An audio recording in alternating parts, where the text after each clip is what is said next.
Lo saluda por última vez en este ciclo su profesor Elmer Flores. Y como todos los días jueves que hemos tenido a lo largo de esta maratónica sesiones, a las 12:50. ¿Qué tal, jóvenes? Vamos a, como ya lo hicimos, a presentar la primera diapositiva y todos la pueden ver.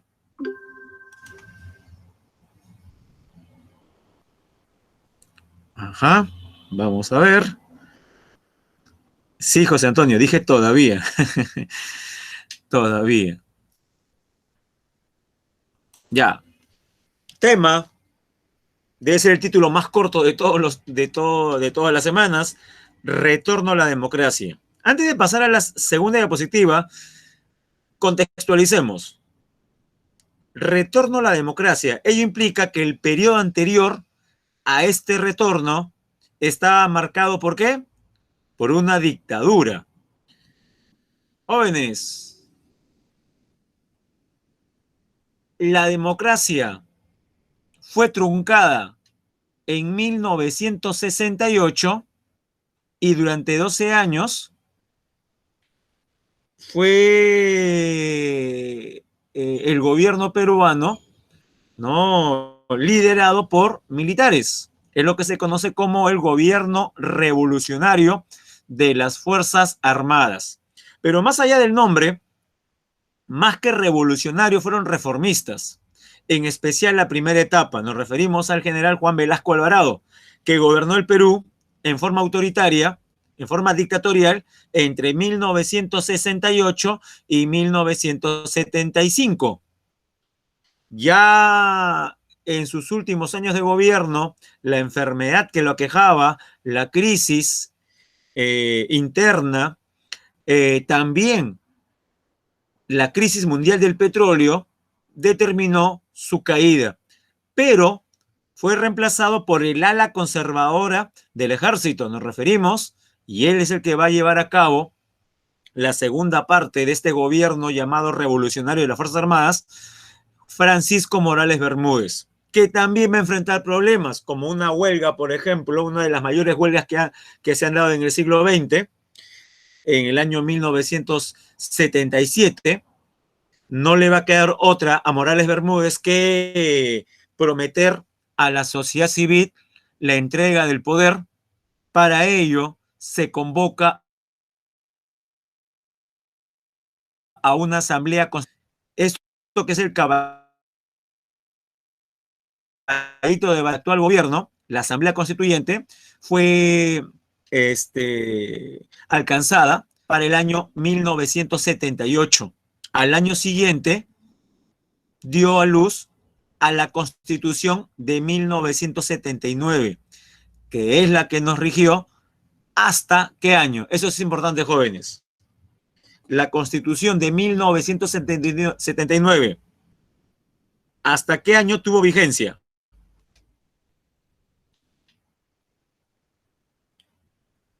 Hasta 1993. Correcto. Pero una constitución no nace de la nada. Importante para entender la aparición de la Constitución del 93, que es la actual, que es la vigente, ¿ya?, es recordar que un año antes al 93, o sea, 1992, un 5 de abril, se produjo un hecho que va a cambiar la historia del Perú contemporáneo de gran manera. Y sus efectos hasta ahora los estamos observando. Nos referimos al autogolpe. El 5 de abril de 1992, el presidente Alberto Fujimori disolvió el Congreso de la República, lo reemplazó por un CCD, un Congreso que iba a tener como principal función elaborar una nueva constitución. Eso implicó más o menos un año. Al año siguiente, en el 93, previo referéndum aprobatorio, porque hubo un referéndum para aprobar esa constitución, fue muy estrecho, ¿eh? 51 versus 49. 51 51% de peruanos aprobaron la Constitución. O sea que tampoco es que la Constitución que actualmente tenemos haya sido apoyada de manera contundente por la población peruana. Fue ajustado, 51-49. Pero así ha sido por un solo voto, la mayoría decidió cambiar de constitución. Bien. Entonces, jóvenes, vamos a comenzar la clase en el año 1980. Jóvenes, 1980. ¿Quiénes están dejando el poder? ¿Los civiles o los militares? A ver, eso hay que entenderlo de manera clara. 1980. ¿Quiénes están dejando el poder? ¿Los civiles o los militares, jóvenes? Los militares que habían estado justamente en el gobierno 12 años, 7 con Velasco y 5 con Morales Bermúdez. ¿Y quién gana las elecciones de 1980, jóvenes? El que había sido depuesto por Velasco Alvarado. Regresa a Belaúnde. El segundo gobierno de Fernando Belaúnde Terry va a estar marcado justamente por el retorno a la democracia. Recuerde, durante el gobierno militar, los pocos canales privados que existían en nuestro país fueron controlados por el gobierno. Me refiero al Canal 4 y al Canal 5. En esos tiempos no existía el Canal 2, el Canal 9. Obviamente estoy hablando de canales de señal abierta. El 4 y el 5 se fusionaron en un nuevo canal llamado Telecentro. O sea, el gobierno prácticamente tenía dos canales, el Canal 7 histórico y el Canal Telecentro. Bueno, pero Telecentro habría sido producto de una expropiación. ¿Qué cree usted que hizo Belaúnde? ¿Qué hizo con Telecentro? ¿Lo conservó como parte del Estado o cree usted que le devolvió a sus antiguos dueños? ¿Conservó el canal o devolvió? Devolvió. No solamente el Canal 4 y el Canal 5, sino también otros medios de comunicación que habían sido controlados por el gobierno. Eso es algo que le recuerdan bastante a Belaúnde. Y por eso es que es bien raro que usted escuche a algún medio de comunicación hacer críticas muy fuertes al expresidente Fernando Belaúnde Terry.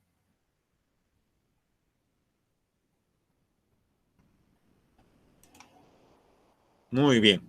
Ahora sí podemos pasar a la siguiente diapositiva. Década del 80. Década del 80. Segundo gobierno de Fernando Belaúnde Terry, 80-85. Sí, el fundador del Partido Acción Popular, el que tuvo mayoría en el anterior Congreso. Si bien es cierto, ya no es la primera fuerza, conserva todavía un buen número de escaños en el actual Congreso. Y por ser un partido de centro,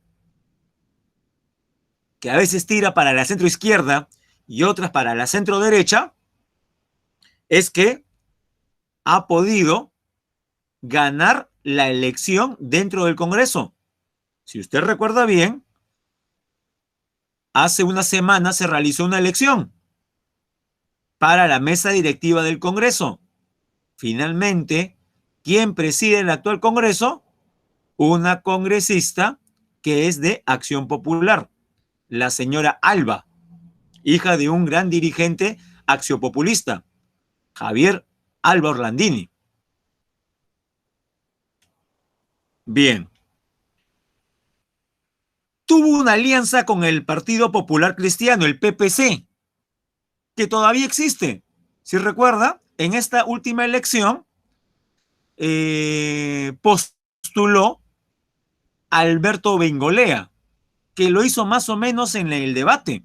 Es más, el debate lo ayudó porque antes del debate, recuerda a Bengolea, el ex periodista deportivo, no aparecía ni en otros.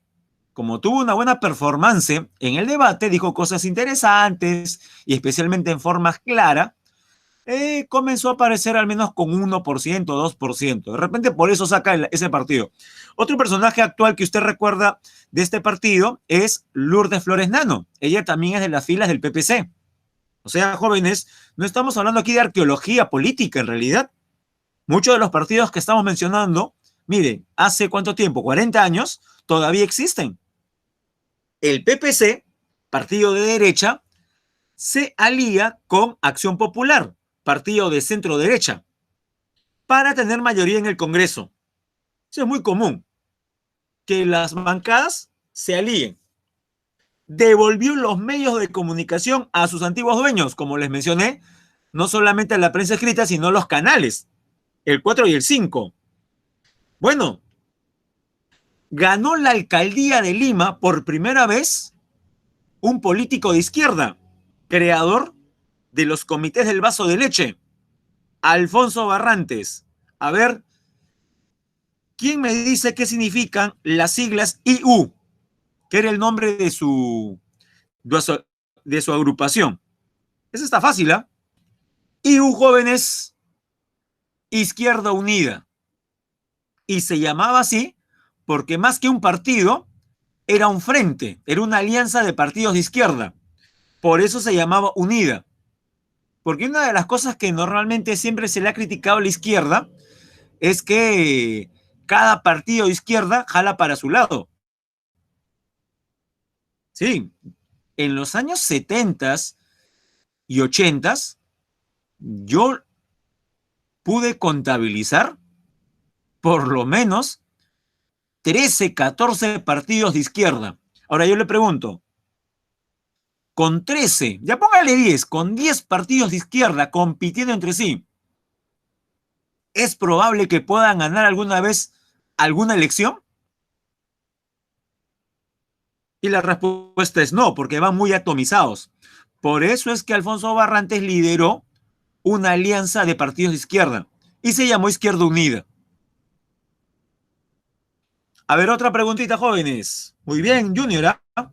A ver, otra preguntita.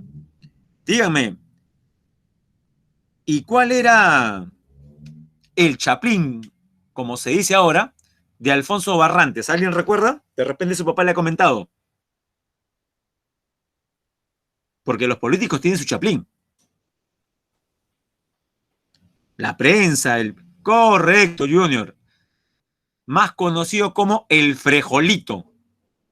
Le decían así por su apariencia, ¿no? Calmado, pequeñito, el Frejolito.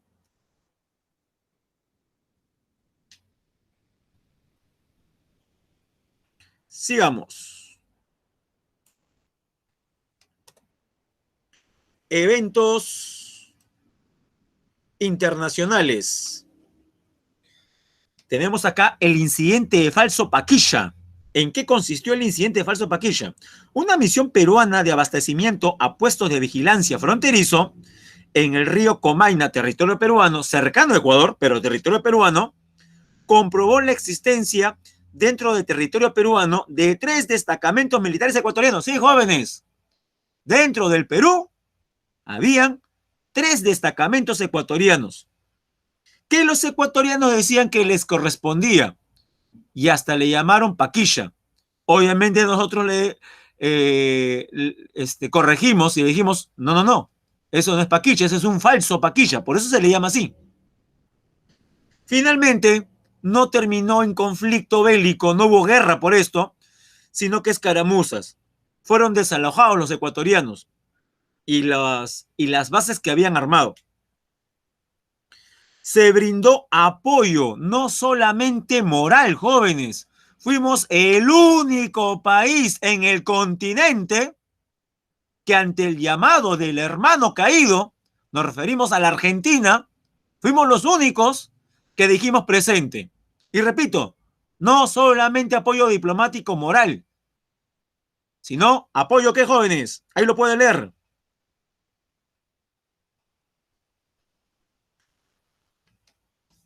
aparte del apoyo moral, inclusive, ¿qué es más importante, jóvenes? El apoyo físico, el apoyo militar. ¿Qué implica apoyo militar?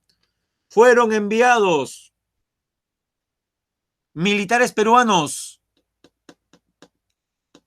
a la guerra de las Malvinas a luchar contra los británicos. ¿Qué dice? ¿Sí o no?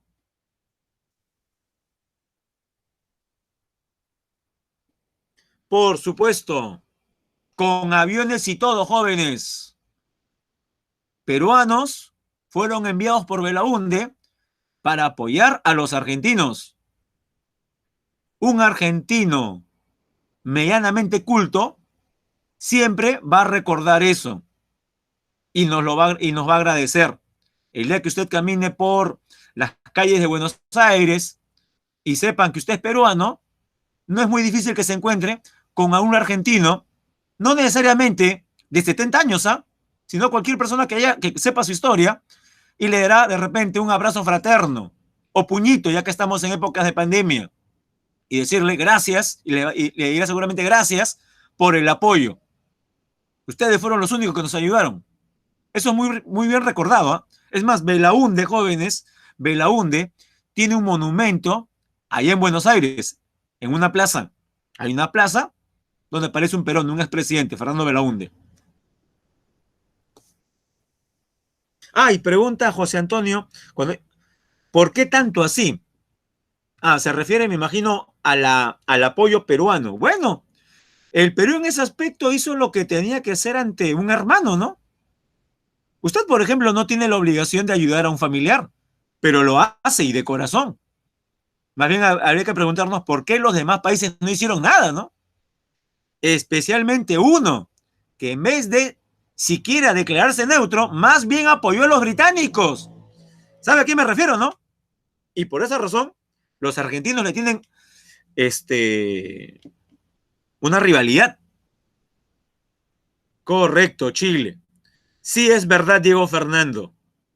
Lastimosamente, en la década siguiente, cuando el Perú tuvo una guerra, la guerra del Cenepa contra Ecuador, año 1995, las armas usadas por los ecuatorianos para matar peruanos habían sido vendidas por Argentina. Argentina le vendió armas a Ecuador. Pero ahí hay que diferenciar.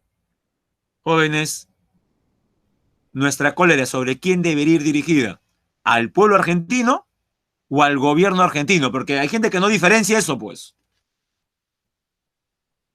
Al gobierno argentino. Profe, dígame, ¿qué gobierno? El gobierno de derecha de Carlos Saúl Menem.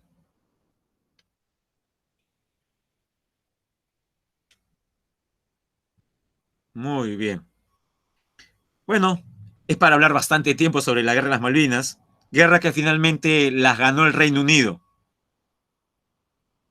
Durante su gestión, la de Belaunde, el diplomático peruano Javier Pérez de Cuellar asumió la Secretaría General de la ONU y la revalidó después. El mandato para ser secretario es de 4 años. Él es uno de los pocos en la historia de la ONU que bueno, no es gobierno, me corrijo, que ha asumido ese cargo, ser la cabeza visible de la ONU. 2 gestiones seguidas. O sea, estuvo en el cargo 8 años. Javier Pérez de Cuellar. En 1995, este diplomático peruano de gran prestigio se enfrentará a Alberto Fujimori. ¿Quién cree que ganó? Me adelanto a un tema que veremos en la siguiente diapositivas más adelante. ¿Quién cree que ganó? ¿Alberto Fujimori o Javier Pérez de Cuellar? ¿Quién ganó, jóvenes? Alberto Fujimori, que hay que admitir era muy popular. Para 1995, yo podría entender a mucha gente, ¿no? El siguiente pensamiento. Alberto Fujimori, el mejor presidente de la historia del Perú. Bueno, en los tiempos que Fujimori era muy popular, yo no he creído eso, ¿eh? Pero comprendo que mucha gente haya podido tener esa idea. Y razones no les faltaban, ¿no? Argumentos interesantes. Capturó a los líderes de los dos grupos subversivos, ¿no? Que tenían prácticamente pues al Estado peruano en zozobra. Aplacó la hiperinflación, logró la paz con Ecuador, aunque a qué costo también. Serían sus principales logros. Importantes, por supuesto. Importantes, ¿no? Ah, correcto, José Antonio. Pero si bien es cierto que si focalizamos acerca de gracias a qué entidad cae Abimael Guzmán, líder sanguinario del grupo terrorista Sendero Luminoso, ¿sí? Yo sé que si focalizamos eso, la respuesta es el GEIN, el Grupo Especial de Inteligencia de la Policía Nacional del Perú. Eso es verdad. Pero tampoco podemos negar, José Antonio, algo como lo siguiente. ¿Y en qué gobierno ocurrió? Y no, jóvenes, y eso es una verdad que no podemos negar. La captura ocurrió durante la gestión de Alberto Fujimori. Ahora, que él sea el principal responsable, es verdad, yo tampoco lo comparto. Es más, él tenía otra táctica para acabar con Sendero, que era prácticamente tierra arrasada. En cambio, la forma como cae Abimael es labor de inteligencia.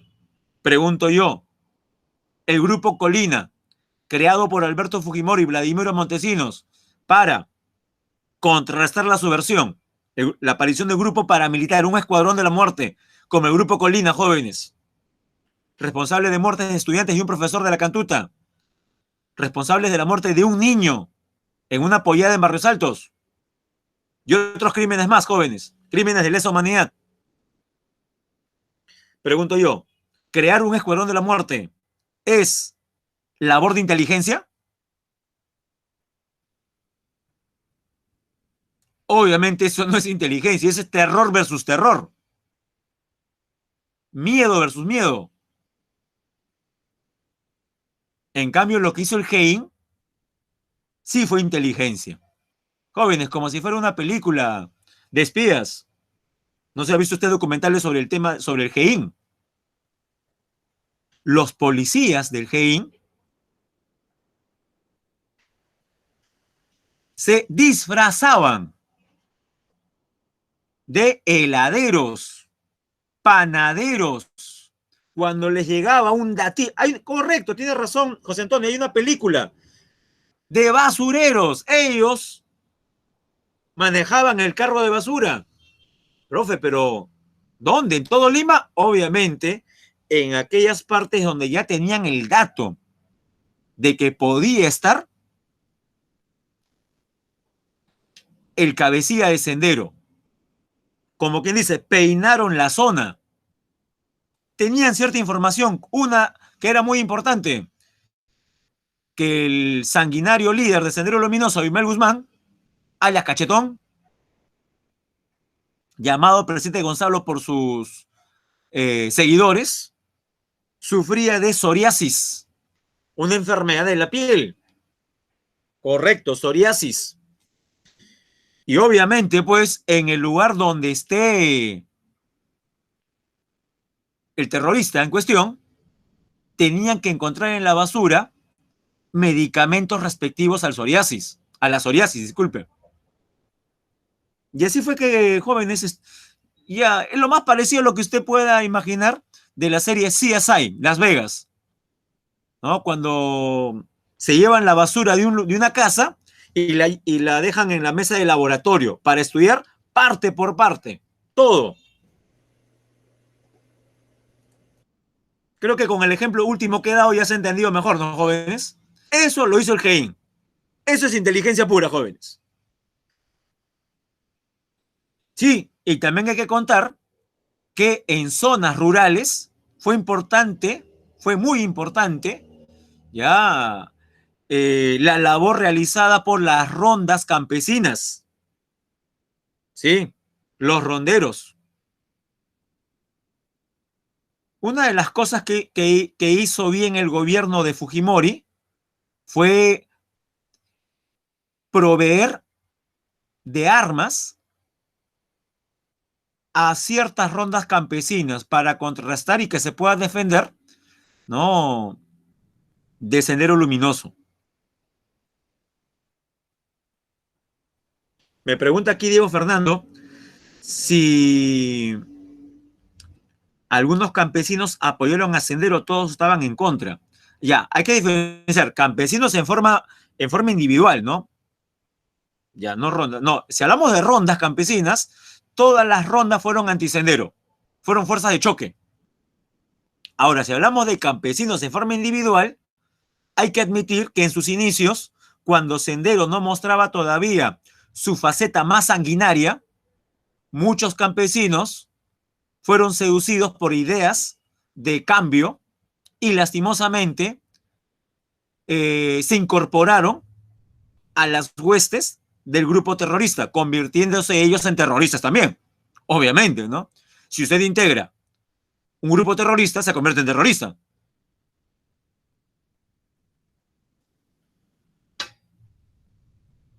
Pero interesante la pregunta de Diego, Fernando, porque me da pie a hacer lo siguiente. Jóvenes, ¿y ustedes creen? Ahora, claro, de repente Diego está buscando una respuesta aquí, profesor, pero ¿fue la mayoría o la minoría? La minoría. Fue una minoría del campesinado que se enlista con Sendero Luminoso. Recuerda eso, una minoría. Pero yo me pregunto, jóvenes, ¿y si Velasco no hubiese llevado a cabo la reforma agraria, qué cree usted? ¿Más o menos campesinos alistándose con Sendero? ¿Qué cree usted? Es una pregunta de extrapolación, obviamente. Yo opino igual que usted. Yo creo que hubiese crecido en forma exponencial el apoyo campesino hacia Sendero. Eso es algo, por ejemplo, que hay que también tomarlo en cuenta. Indirectamente, Velasco Alvarado, consciente o inconscientemente, ya, vamos a dejarlo así, consciente o inconscientemente, Velasco Alvarado, al realizar la reforma agraria, lo que hace es aliviar la olla de presión que era un Perú muy desigual. Si usted ve ahora el Perú desigual, imagínese cómo estaba la sociedad allá por los años 50, 60, 70. Era insostenible. Así que, consciente o inconscientemente, la reforma agraria de alguna manera alivió que Sendero no haya tenido tanto apoyo rural. Sigamos, jóvenes.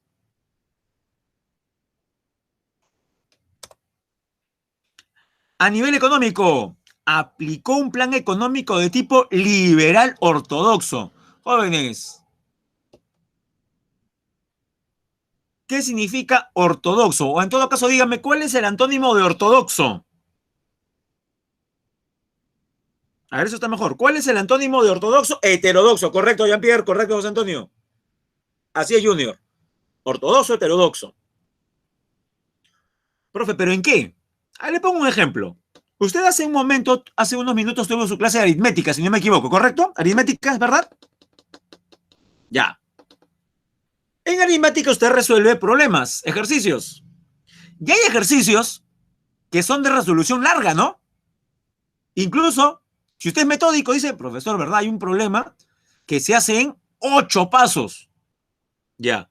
¿Qué pasaría si usted ya en la universidad le exige el docente, ya, que resuelva el examen y lo presente de la misma forma que el profesor lo ha hecho en la pizarra?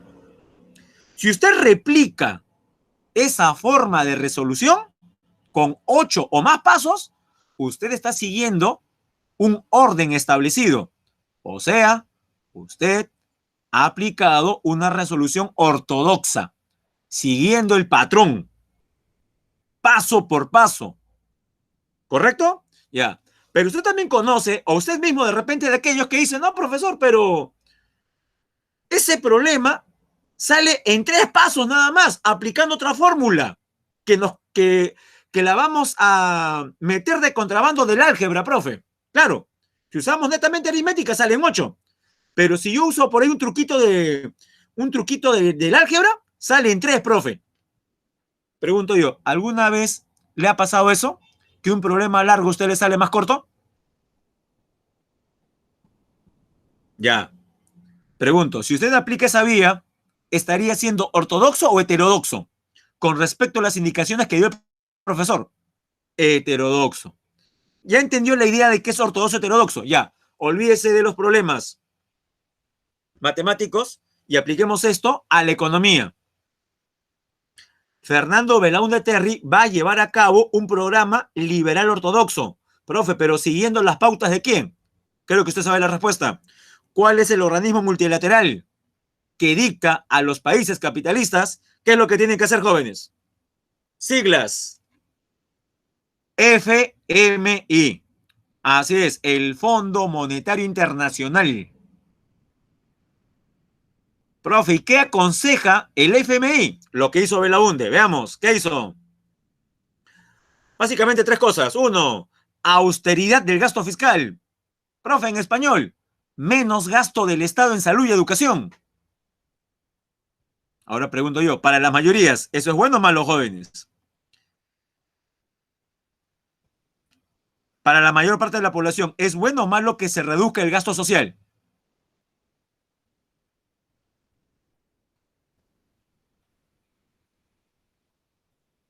Bueno, la mayor parte de la población lo sufriría. Baja la calidad en esos 2 servicios. Sigamos. Segundo punto. Incremento de la exportación de materias primas, lo que siempre hemos hecho. Eliminación de subsidios. Aspectos que tuvo que enfrentar. El fenómeno del niño de fines del 82 y comienzo del 83. Perdimos miles de millones de dólares.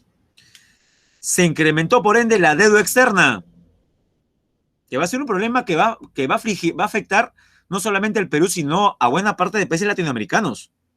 La inflación pasó de ser, cuando los militares dejan el poder, nos dejan una inflación alta. 59%, jóvenes. 59%. Más o menos como Argentina ahora. Pero cuando culmina la gestión Belaúnde, él la lleva de 59 a 163. ¿Qué le parece, jóvenes? 163% de inflación. Así que hay que ser justos. Cuando uno habla de inflación, admítalo, ¿en qué gobierno piensa primero? Dígalo. Inflación, ¿en qué gobierno piensa primero? Alan García, primer gobierno, ¿no? El Alan joven, el Alan flaco, el Alan buen mozo. ¿Ah? Alan García. Ahora usted dirá, profesor, pero en el caso de Alan García, en el caso de Alan García, él lleva a cifras prácticamente pues estratosféricas, es verdad. Alan García más bien recibe una inflación de ¿cuánto? De más de 160. ¿Y él a qué número la va a llevar, jóvenes? Prácticamente 7000% de inflación. Lo más cercano en la actualidad es Venezuela. Pero de él hablaremos después. Sino que había que decir las cosas también correctas. No es que Alan recibe un país con inflación de un dígito, 3%, 2% o menos como ahora. Y él en 5 años destroza la economía. No, él recibe ya una inflación alta, de más de 160. Lo demás fue mérito suyo ya, entre comillas mérito.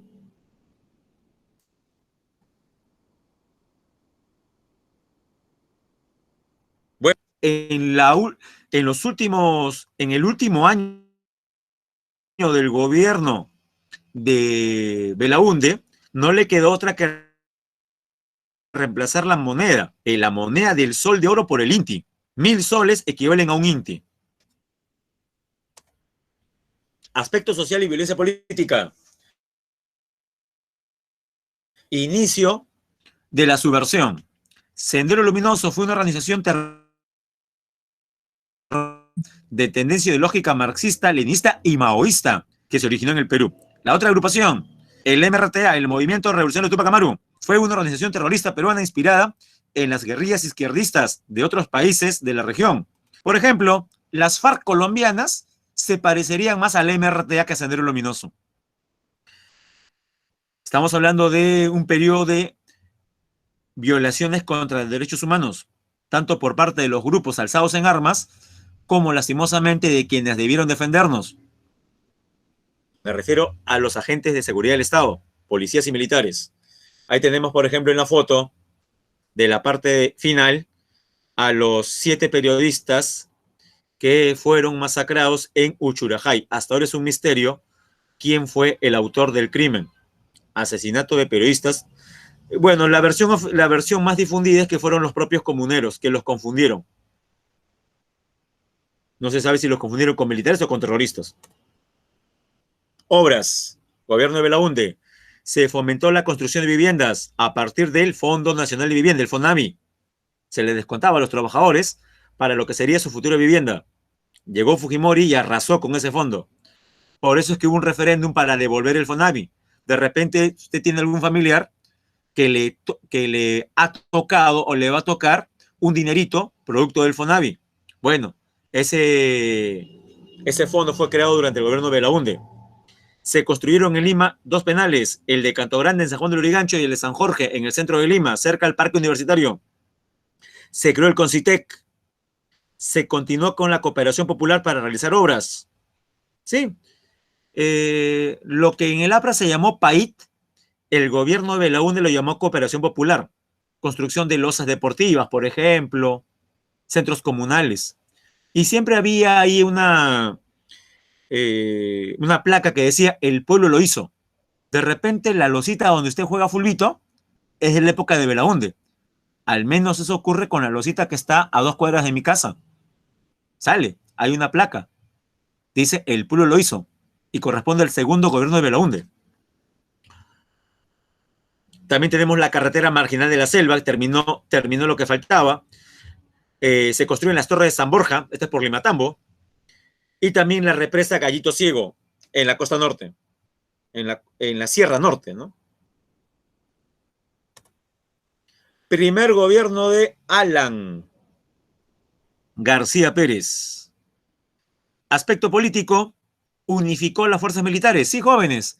Antes de Alan García, había un ministerio para cada una de las armas militares. O sea, había un ministerio, por ejemplo, de la Marina, un ministerio de la aviación, ¿no? Un ministerio de guerra para el ejército.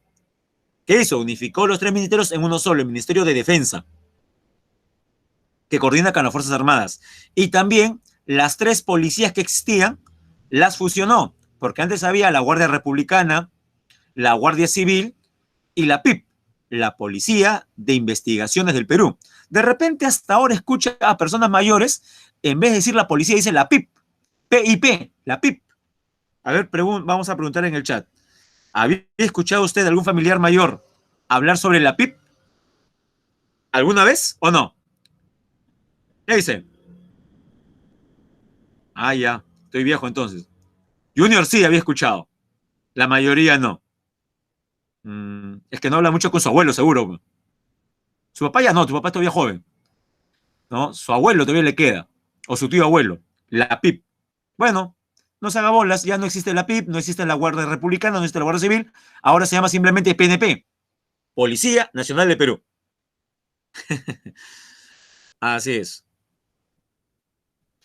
Sigamos.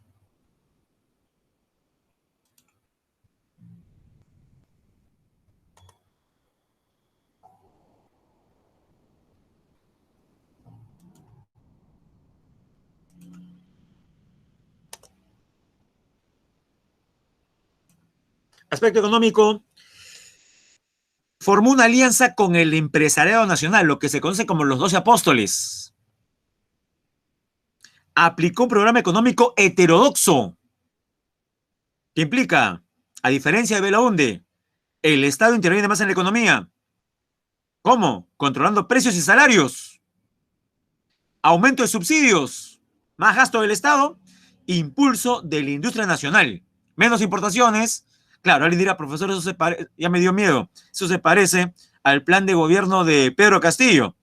No necesariamente, no necesariamente. Por ejemplo, lo de control de precios no va a ocurrir. Subsidios. Bueno, hasta Keiko prometió los bonos, ¿recuerda? Bono por aquí, bono por allá. Ya me imagino ya. Cuando Pedro Castillo comienza a repartir bonos, los que votaron por Keiko son los que más le van a criticar, olvidándose seguramente en ese momento que en pleno debate, especialmente en Cajamarca creo que fue, la señora ofreció bonos a diestra y siniestra. Pero bueno, hay gente que sufre de amnesia rápidamente.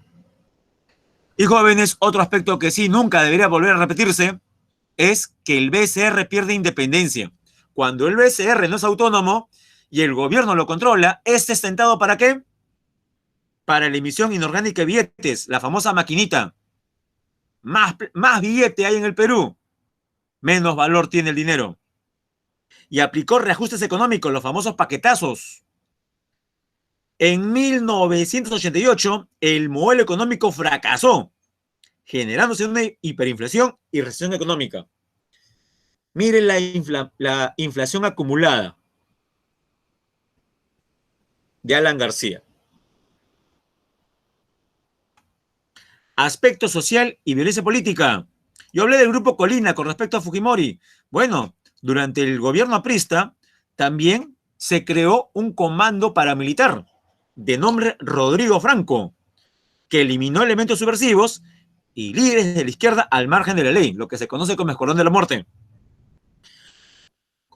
Continuó la violación a los derechos humanos, como el caso Acomarca y la matanza de los penales en el 86 y Cayara 2 años después en el 88. Estamos hablando aquí de la Sierra Sur. Mientras tanto, jóvenes, la pobreza se incrementa y los alimentos son cada vez más escasos.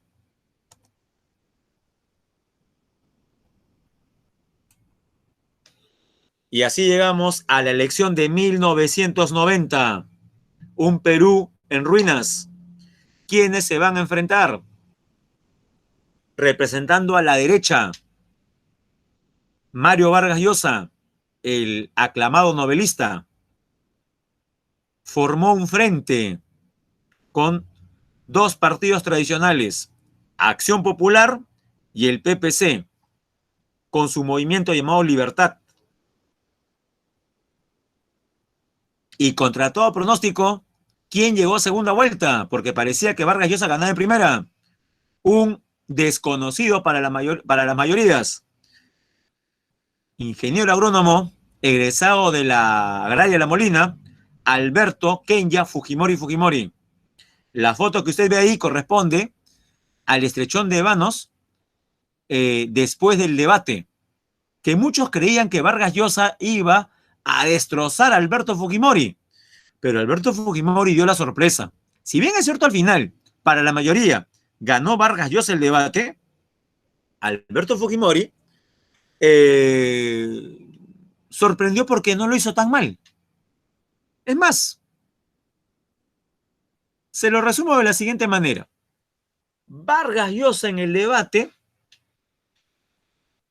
se preocupaba bastante por explicar cómo iba a rescatar la economía, aplicando un shock económico, lo cual iba a implicar un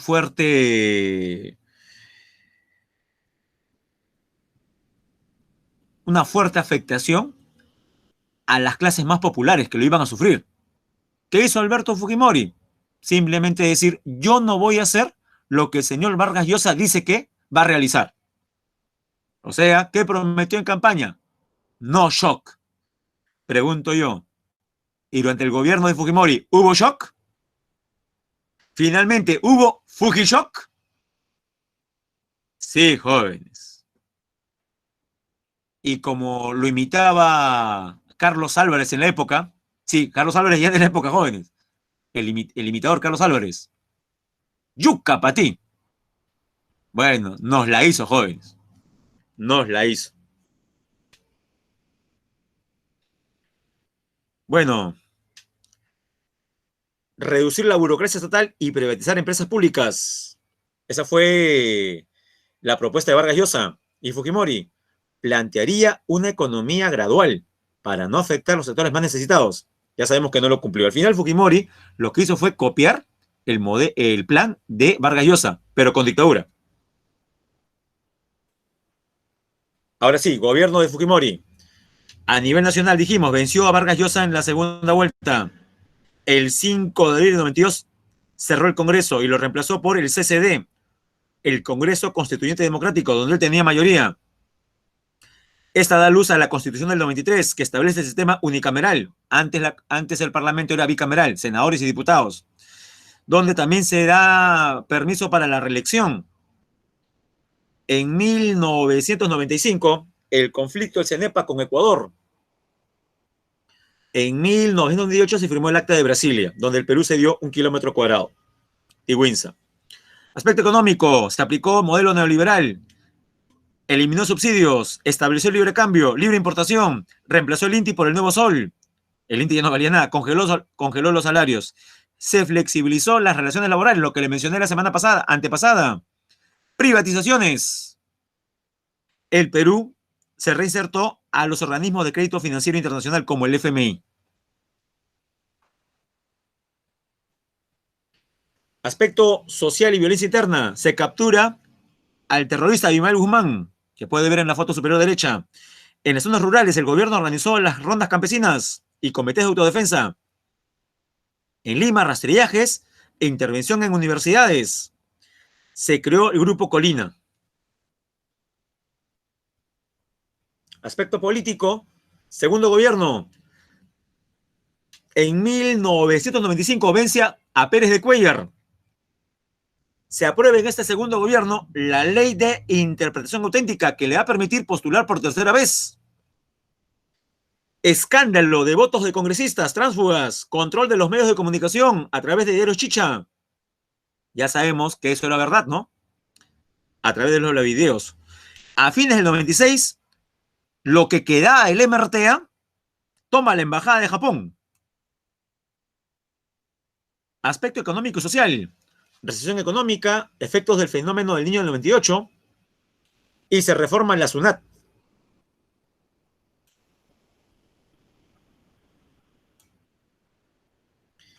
Última fase. Tercer gobierno de Fujimori, que duró solamente meses, de julio a noviembre del 2000. El 28 de julio, luego de elecciones fraudulentas, Fujimori juramentó por tercera vez como presidente. No pudo Alejandro Toledo y la marcha de los cuatro suyos impedirlo. A los pocos meses de haber asumido, septiembre nada más, Fernando Olivera, más conocido como Poppy, presenta los Vladivideos y el gobierno se viene abajo, jóvenes. Y aprovechando, en noviembre, una cita internacional en Brunei, se escapa a Japón y renunció por fax. El Congreso finalmente lo vacó por incapacidad moral. Luego de ser vacado Alberto Fujimori, asume como gobierno de transición Valentín Paniagua, de Acción Popular, 2000-2001. Regresó la democracia, se firmó el contrato del gas de Camisea, se creó la Comisión de la Verdad, que con Toledo será la CBR, la Comisión de la Verdad y Reconciliación. Se capturó a Montesinos en Venezuela.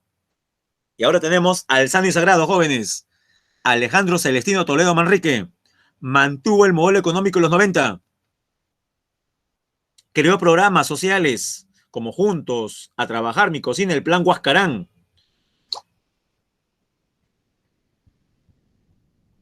A través de por protestas en Arequipa, tuvo que dar marcha atrás a la privatización de empresas en la zona de Arequipa. Y por último, jóvenes, el segundo gobierno de Alan García Pérez, donde se firma el mayor número de TLCs, por ejemplo, con Estados Unidos, Chile, China y la Unión Europea. Se crea el Ministerio del Ambiente, se produce la cumbre ALCUE, América Latina y el Caribe y la Unión Europea, tiene que enfrentar conflictos socioambientales como el caso de Moquegua y el famoso Baguazo, obras, el nuevo Hospital del Niño, la remodelación de los colegios emblemáticos del Estado Nacional, el nuevo Estadio Nacional, la construcción de la línea 1 del Metro de Lima, tren eléctrico y la carretera interoceánica. Vamos a dejar de compartir y ahora, jóvenes, vamos a dar las últimas claves. A ver, en 20 segundos. Junior, la Marcha de los Cuatro Suyos fue un movimiento social que se formó a partir de la indignación por las elecciones fraudulentas en las que gana Alberto Fujimori, quien estuvo en el momento indicando Toledo. Por eso es que muchas veces se le menciona a Alejandro Toledo como el líder de la Marcha de los Cuatro Suyos. Bueno, digamos que le encabezó, pero fue un movimiento social. Se llama Cuatro Suyos porque de diferentes partes del Perú, muchos de ellos caminando llegaron a Lima. Eso fue la Marcha de los Cuatro Suyos. Pero no impidió que Alberto Fujimori juramente, ¿eh? Realmente lo que va a acabar con el gobierno de Fujimori va a ser la exhibición de los Vladivideos. Ahora sí, las claves, jóvenes.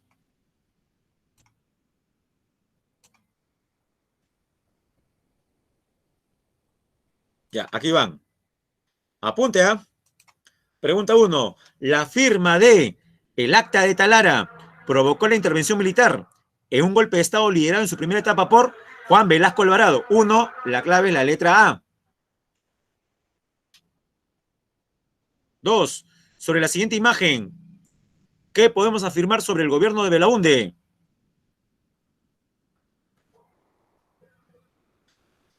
Y la clave es la letra D. El beneficio regular a la petrolera estadounidense, la IPC, en el norte. 2. La D. 3. El gobierno revolucionario de las Fuerzas Armadas. Luego del gobierno revolucionario se sucedieron diferentes gobiernos. Relacione. Belaúnde inicia Sendero sus actividades terroristas. Alan García, hiperinflación y aislamiento. Alberto Fujimori, estallido del conflicto en el CENEPA contra Ecuador. 3. La letra C. 4. Durante la década de 1980, el Perú tuvo grandes dificultades sociales, económicas y políticas. Establezca la alternativa correcta con respecto a este periodo. Se inició una ola migratoria desde la Sierra Central y la Costa Norte hacia Lima. 4. La D. 5. Mencione los eventos que pueden considerarse causas o influencias para la crisis del segundo gobierno de Belaúnde. Y sería la crisis de la deuda externa latinoamericana, el fenómeno del Niño y el inicio de las acciones de grupos subversivos como Sendero y el MRTA. La clave sería la C, 1, 3 y 4. 6. Con respecto al primer gobierno de Alan García, ¿verdadero o falso? Fomentó la privatización de empresas estatales, falso. Eso lo hizo Fujimori. Limitó el pago de la deuda externa al 10% de las aportaciones, verdadero. Devolvió los medios, eso lo había hecho Belaúnde. Clave, la letra B. Falso, verdadero. Falso, verdadero, falso. 7. Alberto Fujimori venció en las elecciones del 90 a Vargas Llosa. Esta victoria se vio beneficiada ¿por qué? El desprestigio de los partidos políticos tradicionales que apoyaron a Vargas Llosa y el apoyo de la mayor parte de los partidos de izquierda. Sí, jóvenes, en los 90 la izquierda apoyó a Fujimori contra Vargas Llosa y miren lo que pasó después. Nadie sabe para quién trabaja. 7. La B. 8. Sobre Toledo, ¿qué podemos decir? Encabezó la Marcha de los Cuatro Suyos, verdadero, la 1. Y la 2, fundó y lideró el partido político Perú Posible, que ya no existe prácticamente. 8. La B. 9. Indique la secuencia correcta de eventos sobre el gobierno de Fujimori del 90 al 2000. Primero, la creación del CCD que reemplazó al Congreso disuelto. El conflicto del CENEPA, guerra con Ecuador, 95. Y en el año 2000, la Marcha de los Cuatro Suyos. Sería la A. 3, 2, 1. Y jóvenes, la última. Establezca la relación correcta entre el presidente y el hecho ocurrido durante su gobierno. Alan García. Intento de estatizar la banca. Fracasó. Alberto Fujimori. La promulgación de la ley de interpretación auténtica para postular por tercera vez. Y Alejandro Toledo, durante su gobierno se presenta el informe de la CBR, de la Comisión de la Verdad y Reconciliación, sobre la época de la barbarie terrorista. 10. La clave sería la letra C. Bien, jóvenes, ahora vamos a dejar de grabar.